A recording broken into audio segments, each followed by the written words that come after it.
আধুনিক অবকাঠামো, পর্যাপ্ত বই, ডিজিটাল ই-বুক সেবাসহ নানা সুযোগ সুবিধা থাকা সত্ত্বেও পাঠক শূন্যতায় খুঁড়িয়ে খুঁড়িয়ে চলছে পাবনার একমাত্র সরকারি গণগ্রন্থাগার। রাতুল ইসলাম সুমনের ক্যামেরায় উৎপল মির্জার রিপোর্ট। পাবনা সরকারি গণগ্রন্থাগারের শিশু কর্নার, যেখানে শিশুদের জন্য রয়েছে অসংখ্য শিশুতোষ বই, বিশাল টেলিভিশন স্ক্রিন। ৩১টি চেয়ারের এ কক্ষে দেখা মিলল মাত্র একজন শিশুর। পাশের রুমে পাঠকদের জন্য রয়েছে ১১টি জনপ্রিয় জাতীয় দৈনিক পত্রিকা, দুর্লভ এবং দেশি বিদেশি লেখকদের প্রায় ৪৫,০০০ বই। পাঠকদের বসার জন্য চেয়ারের সংখ্যা প্রায় ১৫০, অথচ পাঠক খুঁজে পাওয়া গেল হাতে গোনা ২-৪ জন।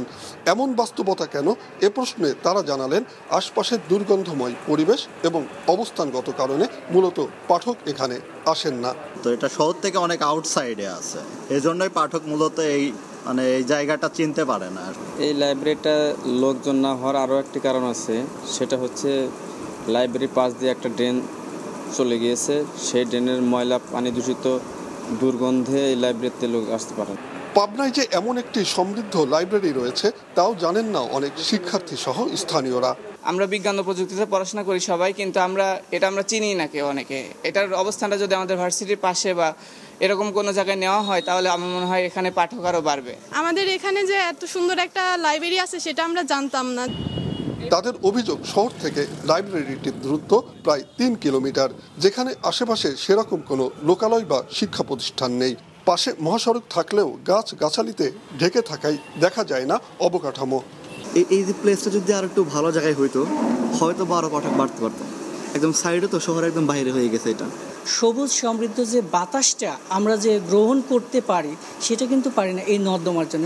একই কথা বললেন খোদ লাইব্রেরি কর্তৃপক্ষ।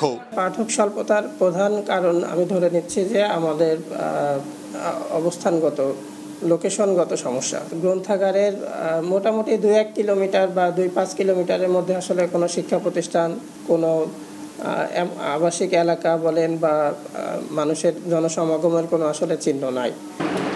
এই লাইব্রেরির রয়েছে নিজস্ব সার্ভারও। বাড়ি সহ পৃথিবীর যে কোনো প্রান্ত থেকে বই পড়ার সুবিধার্থে রয়েছে ইবুক সেবা, অথচ সেখানেও সদস্য সংখ্যা মাত্র ৩ জন। এখানে ওয়াইফাই সেবা দেওয়া হচ্ছে, ইন্টারনেট সেবা দেওয়া হচ্ছে, আপনার অনলাইন ইবুক সেবা দেওয়া হচ্ছে।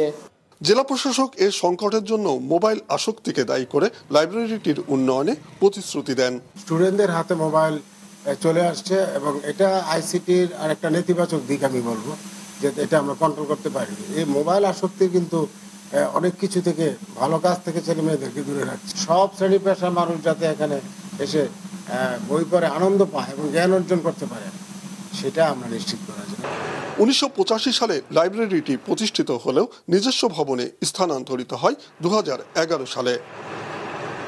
উৎপল মির্জা, মাছরাঙা সংবাদ, পাবনা।